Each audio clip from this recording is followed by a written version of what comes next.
इन्होंने तो संविधान को नहीं माना, इन्होंने तो भारत की झंडा को नहीं माना। आरएसएस के कार्यालय में 50 साल तक भारत का झंडा नहीं फहराया। तो तेजस्वी यादव जी राहुल गांधी जी को बड़े भाई मान रहे हैं ना।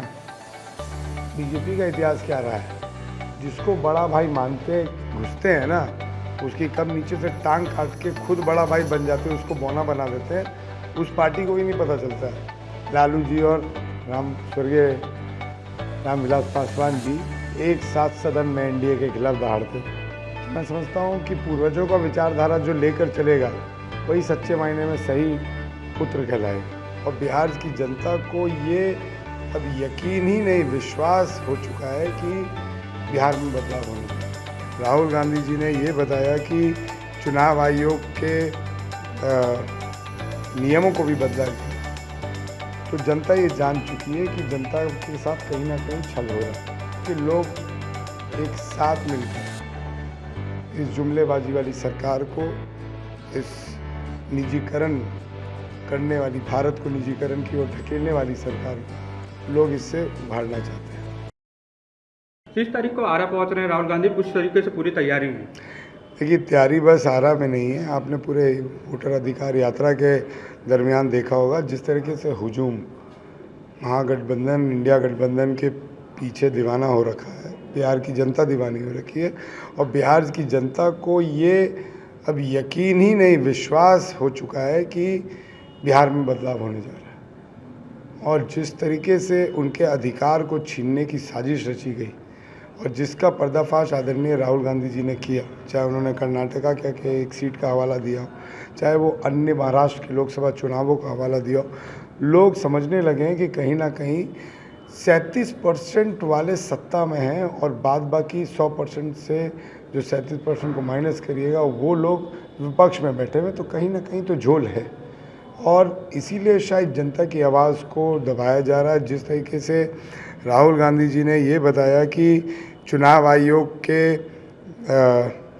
नियमों को भी बदला गया, तो जनता ये जान चुकी है कि जनता के साथ कहीं ना कहीं छल हो रहा है।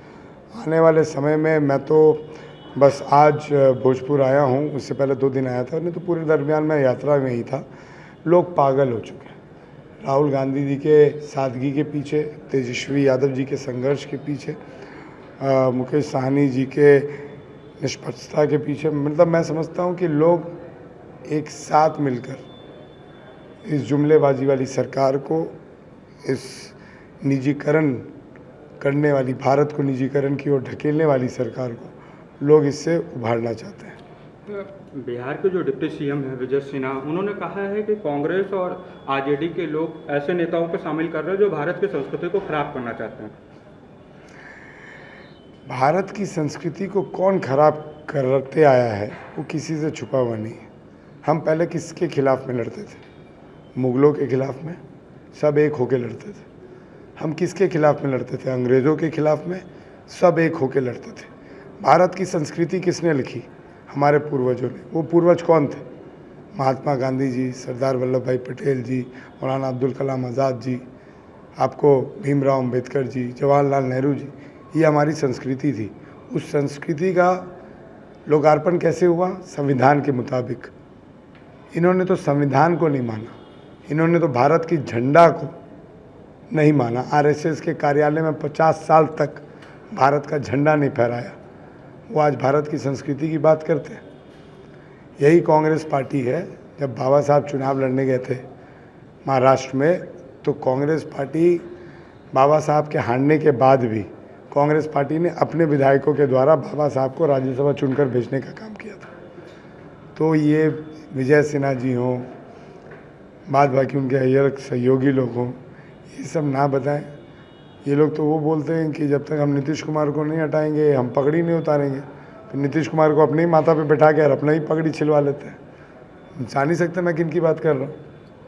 तो बिहार में एनडीए हमेशा लगातार आरोप लगाती रही है और कहती रही है कि कांग्रेस का कोई अस्तित्व नहीं है बिहार में, केवल आरजेडी पे अपनी रोटियां सेक रही है।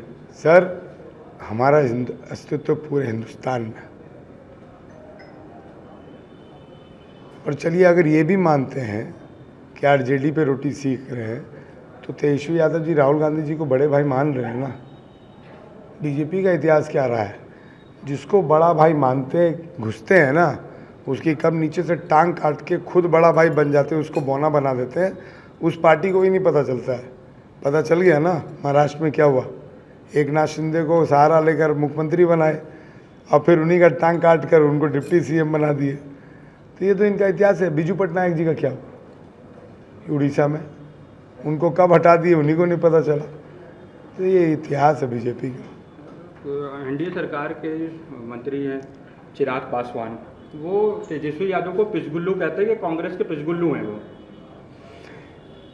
सर, चिराग पासवान जी का ये बयान निश्चित तौर पर निंदायक है, क्योंकि मैं समझता हूँ कि जब परिवार के लोग एक सेम विचारधारा से, सेम पूर्वजों की पीढ़ी से आते हैं, तो उस विचारधारा को नई पीढ़ी को भी पालन करना चाहिए। और तेजस्वी यादव जी के पूर्वजों का विचारधारा इंडिया गठबंधन का था।